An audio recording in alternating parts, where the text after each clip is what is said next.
Hello friends, स्वागत है आपका हमारे YouTube channel education for all में। तो चलिए स्टार्ट करते हैं।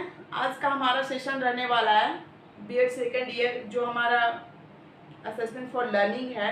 ये हमारे बीएड सेकेंड ईयर में है और ये बीएड सेकेंड ईयर का बीएड का सेकंड बुक है हमारा। मैंने फर्स्ट बुक के बारे में भी आप लोगों को बताया था। फर्स्ट बुक में भी कुछ टॉपिक्स ऐसे थे जिनके बारे में मैंने आपको करवाया हुआ है, तो आप मेरे चैनल पर जाकर देख सकते हैं। तो चलिए, आज का हमारा सेशन रहने वाला है असेसमेंट फॉर लर्निंग से। तो आज के सेशन में हम डिस्कस करेंगे असेसमेंट को, आकलन को, जिसे आप कह सकते हैं निरीक्षण, परीक्षण, जिसे आप परख कह सकते हैं, जिसमें हम देख रेख के जरिए परख करके चीज़ों को समझते हैं और उसमें और भी इम्प्रूवमेंट लाते हैं। तो चलिए, आज हम डिस्कस करते हैं असेसमेंट को। व्हाट इज असेसमेंट, क्या है, इसकी नीड्स क्या है, इसके महत्व क्या है, इम्पोर्टेंस क्या है, या फिर इसके कह सकते हैं प्रिंसिपल यानी कि सिद्धांत क्या है। तो चलिए वन बाय वन समझते हैं असेसमेंट को। असेसमेंट का अर्थ क्या है। सबसे पहले तो ये आप जान लीजिए कि असेसमेंट कब करने की ज़रूरत पड़ती है, असेसमेंट हम क्यों करते हैं, असेसमेंट से हमें क्या फ़ायदा होता है, या किन किन जगहों पे किया जाता है असेसमेंट। असेसमेंट आपकी और हमारी माने तो हर जगह पे होता है, हर फील्ड में असेसमेंट किया जाता है। आप डेली बेस पे कोई काज कर रहे हो तो घर में भी आपके पेरेंट्स आपको असेस कर रहे हैं, आपको देख रेख कर रहे हैं, आप उनकी निगरानी में कोई काम कर रहे हो, या फिर छोटा बच्चा जब कोई कार्य करता है तो वो पेरेंट्स की निगरानी में करता है, तो वो पेरेंट्स क्या करते हैं, उनको डेली बेस पे असेस करते हैं, रोज़ परखते हैं, उनका आकलन करते हैं कि हमारा बच्चा क्या कर रहा है। अच्छा, मैं इसको थाली में खाने को दे दिया हूँ तो ये खा पा रहा है या नहीं खा पा रहा है, या फिर ये इस चीज़ को मैंने इसे दिया तो ये इस चीज़ को किस तरीके से कर पा रहा है। तो मैं उसका क्या कर रही हूँ, असेस कर रही हूँ, मैं उसे क्या कर रही हूँ, आकलन कर रही हूँ। मैं उसको देख रेख में समझ पा रही हूँ कि ये किस तरीके से किस कार्य को कर पाता है या नहीं। तो चलिए, आज का आकलन हमारा है, हम पढ़ने वाले हैं कि हम छोटे बच्चों का, या फिर कह सकते हैं डेली बेस में जब हम एक टीचर्स बनेंगे, एक टीचर है, एक शिक्षक के रूप में अपने क्लास में जाएंगे, तो हम किस तरीके से आकलन करेंगे अपने बच्चों का, या किस तरीके से हम उन्हें सिखाएंगे, या किस तरीके से हम खुद सीखेंगे। आकलन एक ऐसी प्रक्रिया है, आकलन का अर्थ ही होता है डेली बेस पे देख रेख करना, परखना। और ये किस दौरान होता है, टीचिंग लर्निंग प्रोसेस के दौरान, जब एक शिक्षक अपने क्लास में बच्चों को मतलब कुछ पढ़ाता हो, या फिर कोई चीज़ बनाने को दिया हो, कोई किसी भी प्रकार का असेसमेंट असाइनमेंट हो, उसे करने को दिया हो, तो उस दौरान वो क्या करेगा, उनका आकलन करता है। वो टीचर्स कब करते हैं, टीचिंग लर्निंग प्रोसेस के दौरान उनका आकलन करते हैं।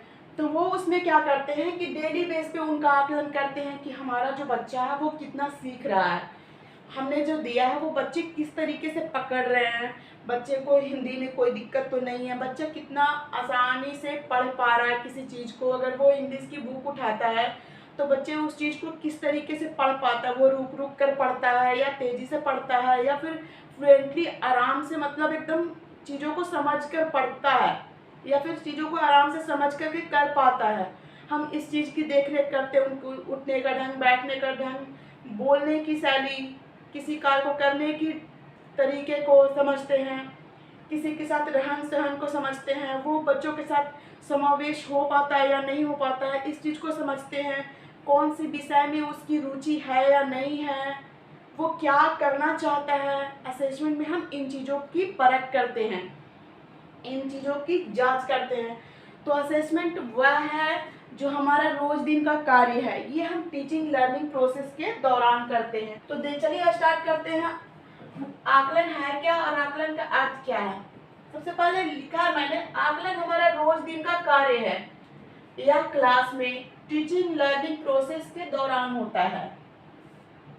हम कब करते हैं आकलन को, जब हम पढ़ाते रहते हैं, डेली बेस पे क्लास ले रहे हैं बच्चों का, तो उस समय हम बच्चों की देख रेख करते हैं कि बच्चा क्या, हमारा बच्चा कॉन्शियस है, हमारी चीज़ों को सुन रहा है, ये समझ रहा है, वो हमें देखना है समझना पसंद करता है, या उसकी इस सब्जेक्ट में रुचि क्या है, इस चीज़ को हम जानते हैं।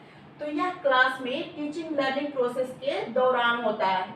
इस प्रक्रिया में हम पता करते करते हैं कि हमारा शिक्षण कैसा होना चाहिए, हम उचित ढंग से शिक्षण दे रहे हैं नहीं दे रहे हैं, हम अपने शिक्षण में हमें और भी इम्प्रूवमेंट करने की ज़रूरत है। अगर बच्चा नहीं सीख रहा है तो हम और कौन सी टेक्निक का यूज़ करेंगे जिससे बच्चा आसानी से सीखे, इसलिए हमें आकलन की ज़रूरत पड़ती है। आकलन के दौरान शिक्षक बच्चों को ही नहीं बल्कि स्वयं का भी आकलन करते हैं। अगर उनकी, इससे आप क्या समझते हैं, स्वयं का आकलन क्यों करते हैं? मैं आपको पढ़ा रही हूँ, अगर हमारी टेक्निक पढ़ाने की शैली आपको अच्छी नहीं लग रही है तो आप मुझे बताओगे मैम, या फिर आप मुझे बताओगे या मैम आपने ऐसे पढ़ाया, आपको ऐसे पढ़ाना चाहिए, तो मुझे समझ नहीं आ रहा है। या किसी बच्चे को मैंने कुछ दिया बनाने को, उसने नहीं बनाया, तो मुझे अपनी टेक्निक चेंज करनी चाहिए कि मैं अपनी चीज़ों को बदल कर दूंगी उनको कि अच्छा ये चीज़ें मैंने इस बच्चे को सिखाई थी, उस ढंग से वो बच्चा नहीं कर पाया, तो अब मैं इस तरीके से उस चीज़ को दूंगी या उस कार्य को उनको सिखलाऊंगी, तो वो बच्चा आराम से उस चीज़ को कर सकता है। तो हम स्वयं का भी आकलन करते हैं कि हमारा पढ़ाने का, करने का, सिखाने का ढंग कैसा है और हमें और भी क्या इम्प्रूवमेंट करनी है अपने बच्चों को आगे बढ़ाने में, अपने बच्चों को एसेस करने में, आकलन करने में, सिखाने में। तो ये क्या करता है, आकलन यही हमें सिखाता है। आकलन भी हमारा क्या है, क्रिएटिव होना चाहिए। रोज दिन पे कुछ न कुछ एक चीज़ों को करते करते ना कई चीज़ों को बता देना, चीज़ को सिखा रहे हो उसे, तो वो आप कई तरीकों से सिखाओ। अगर आपका बच्चा ये तरीका नहीं फॉलो कर रहा है, इस तरीके से वो नहीं सीख रहा है, तो आप उसे कार्टून के जरिए सिखाओ, बोर्ड पर लिख कर सिखाओ, गाने सॉन्ग्स के जरिए सिखाओ, या फिर डांस के जरिए सिखाओ, या फिर कोई भी चीज़ आप प्रैक्टिकली गाते हंसते हुए सिखा दो। वो चीज़ों को प्रैक्टिकली आप बाहर की दुनिया में वो दिखाते हुए सिखा दो तो वो जल्दी पकड़ लेगा। तो इसी से हम कह सकते हैं कि आकलन हमारा क्रिएटिव होना चाहिए। चलिए, आकलन क्या है, इसका अर्थ क्या है, ये तो हमने अच्छे से समझ लिया है। चलिए, इसकी आवश्यकता क्यों पड़ती है, आकलन की आवश्यकता क्यों पड़ती है, हमें आकलन करना क्यों जरूरी है, इसकी नीड्स क्या है। तो बच्चा कितना सीख रहा है, आपका बच्चा कितना सीख रहा है, ये जानने में मदद करती है। कौन मदद करती है, आकलन। आकलन एक ऐसा जरिया बनता है जो कि आपका बच्चा कितना सीख रहा है, बच्चों की पढ़ाई में रुचि है या नहीं है, बच्चे सामाजिक और व्यवहारिक गुणों को किस तरीके से ग्रहण कर रहे हैं। आप बच्चे की सामाजिक व व्यवहारिक गुणों को पता करने में इसका उपयोग करते हैं। किस आत्मविश्वास के साथ बच्चे किसी चीज को पढ़ सकते हैं या किसी कार्य को कर सकते हैं, आप इसका जांच करते हैं। वो जांच कैसे करते हैं, आकलन की मदद से। आप अपनी देखने को परख की मदद से आप बच्चों की चीज़ों को समझ पाते हैं। आपने किसी कार्य को उन्हें सौंपा, अगर उनमें आत्मविश्वास नहीं होगा, आत्मविश्वास कहने का तात्पर्य है उन्हें खुद पे विश्वास होना चाहिए। वो कैसे आएगा, आप उनका आकलन करोगे, देखोगे, किसी कार्य को आप उनको सौंपोगे, अगर वो सही माइंड से खुद पे विश्वास करके हाँ मैं इस कार्य को कर सकती हूँ तो कर सकती हूँ, उनका खुद पे विश्वास होगा, तो वो उनका आत्मविश्वास है। इस चीज़ को हम पहचानेंगे। अगर वो कार्य को सही ढंग से कर रहे हैं तो उनका आत्मविश्वास उनके साथ है, अगर नहीं कर पाते हैं तो वो उनका आत्मविश्वास उसमें उनका साथ नहीं दे रहा है। तो चलिए, किस आत्मविश्वास के साथ बच्चे किसी चीज़ को पढ़ सकते हैं, कर पाते हैं या नहीं कर पाते हैं, ये पता करते हैं आकलन की मदद से। अगला, बच्चों की कठिनाइयों की पहचान करते हैं। बच्चा कहाँ कहाँ फंस रहा है, बच्चे किस अनुसार से पढ़ पा रहे हैं, बच्चों को हर्षई कार, दीर्घई कार, या फिर कहाँ पे हिंदी राइटिंग में या फिर उन्हें लिखने में या बोलने में बच्चा कैसे धीमी धीमी आवाज़ में पढ़ रहा है, या फिर उसे पढ़ने में या फिर किसी तरह की प्रॉब्लम है उसे, उस चीज़ को पहचान करते हैं हम, उस चीज़ का पता लगाते हैं। उनके दिक्कतों का सुधार करने में आकलन की क्या करती है, आवश्यकता पड़ती है। जब बच्चा फंस रहा हो तो हम उस चीज़ का पता करते हैं और उस चीज़ का सुधार करते हैं, उसे हम वो रेमेडी प्रोवाइड करते हैं जिससे वो बच्चा उस चीज़ को आसानी से कर सके। उपचार देते हैं, तो उस चीज़ में हम क्या, आकलन की मदद लेते हैं। जब तक हम उसे परखेंगे नहीं तब तक हम उसका उपचार कैसे देंगे, हमें कैसे पता चलेगा हाँ इस बच्चे में ये चीज़ की दिक्कत है। तो उस चीज़ का पता करते हैं, वो कठिनाई ढूंढते हैं, वो दिक्कत ढूंढते हैं, फिर उसका उपचार देते हैं। इस चीज़ को पता करने में हमें आकलन की ज़रूरत पड़ती है। आगे हम देखेंगे आकलन का हमारा क्या महत्व है, आकलन का हमारी क्या इम्पोर्टेंस रहती है, ये हम देखने वाले हैं। तो चलिए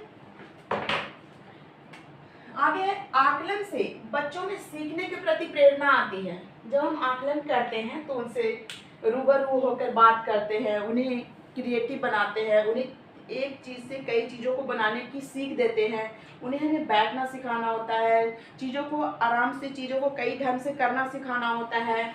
हम उन्हें और भी चीज़ें एक्स्ट्रा जानकारी देते हैं, कम्युनिकेशन मतलब वो कौशल देते हैं जिससे वो बच्चे अपनी चीज़ों को आपके सामने रख सके, अपनी रुचि को बाहर ला सके, ये प्रदान करते हैं। तो इसीलिए इसका महत्व काफ़ी माना जाता है। आकलन की मदद से बच्चों की रुचि को जान पाते हैं। आगे है, बच्चों की सफलता और असफलता दोनों के बारे में जान पाते हैं। तो इस चीज़ में हमारी क्या आकलन मदद करती है, बच्चा कितना सफल हो रहा है, कितना असफल है, उसे और कौन सी रेमेडी प्रोवाइड करनी चाहिए, किस रूप से उन्हें सिखाना चाहिए। इसलिए हम आकलन का बहुत ही महत्व मानते हैं। बच्चों ने कितनी उन्नति की है ये जान पाते हैं। आकलन से पाठ्यक्रम में सुधार होता है और ये क्या करती है, इसका महत्व और किस दिशा में होता है, ये हमें निदानात्मक परीक्षण तथा प्रमाण पत्र प्रदान करने में मदद करती है। ये कहाँ से मदद करती है, हमें निदान करती है, जैसे हम किसी कार्य को कर रहे हैं, हम किस अनुसार से कर रहे हैं, कितनी हमारी गलतियां हैं वो ढूंढ कर निकालती है। तो ये इसीलिए इसका महत्व बहुत माना जाता है और हमें प्रमाण पत्र भी देती है, फीडबैक भी देने में ये काफ़ी हद तक मदद करते हैं, जिससे हम अपने आप में सुधार करते हैं। आगे है हमारा सिद्धांत। हमारा सिद्धांत क्या कहता है, हमारे प्रिंसिपल क्या कहते हैं, चलिए हम देखते हैं आकलन के प्रिंसिपल कौन कौन से हैं। तो ये है, आकलन को विश्वसनीय होना चाहिए, सही ढंग से। जब आप एक टीचर के रूप में हो, जब आप सिखा रहे हो तो आपको वो सारी चीज़ें बच्चों को सही सही बताना चाहिए। आपका जो उन पर फेथ होना चाहिए, उनको आप पे फेथ होना चाहिए और आप चीज़ों को सही रूप में सही ढंग से बताओगे। दूसरा है सतत होना चाहिए। जब आप आकलन कर रहे हो ना, तो आज बताया, आज देखा आप अपने बच्चे को, अरे ये यहाँ पे नहीं कर पा रहा है, छोड़ो, फिर कल जब आप आए, अरे छोड़ो, रोज रोज का इसका यही है, नहीं पढ़ पाता है, कोई बात नहीं है, मुझे क्या लेना देना। तो ये आप जब लगातार नहीं करोगे ना, सतत नहीं करोगे, लगातार नहीं करोगे, तो आप अपने बच्चों को क्रिएटिव नहीं बना रहे, आप अपने बच्चे की रुचि को नहीं जान पाओगे, उनमें प्रेरणा विकसित नहीं कर पाओगे। तो आपकी क्या असेसमेंट सतत होनी चाहिए, लगातार होनी चाहिए, वैध होनी चाहिए। जो कहते हैं ना सही रूप में सही ढंग से देना, वो आपकी असेसमेंट होनी चाहिए। आगे है समावेशी व निष्पक्ष। समावेशी कहने से आप खुद में समझ सकते हैं कि समान रूप से, जहाँ पे किसी भी बच्चे में कोई डिफरेंस ना हो कि हाँ वो नीचे वर्ग का है या फिर वो उच्च वर्ग का है या फिर वो विकलांग है या फिर वो दिव्यांग है, जो भी कह सकते हो आप इसे, या फिर वो पढ़ने में तेज है, मैं उसे इस तरीके से पढ़ाऊंगी, और जो नहीं पढ़ने में तेज है मैं उस पर कम ध्यान दूंगी, क्योंकि मैं उसे कितना बताऊँ, वो सीखता ही नहीं है।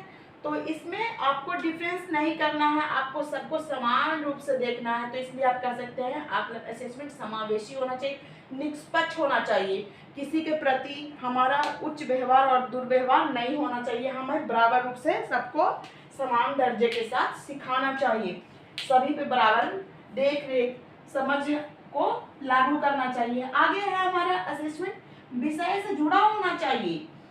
विषय से क्या होना चाहिए, जुड़ा होना चाहिए। जैसे आज हमारी क्लास चल रही है हिंदी की, और आप उसमें असेसमेंट में आप आकलन कर रहे हो साइंस की, तो ये कैसा है, आप उसमें सिखला रहे हो आप उनको क्या, साइंस के बारे में, तो ये क्या विषय से जुड़ा हुआ नहीं है। आप हिंदी की क्लास में हो तो आप हिंदी के क्लास के दौरान जो असेसमेंट होता है, जो आकलन जिस रूप से होना चाहिए, वो असेसमेंट आप उन्हें दोगे।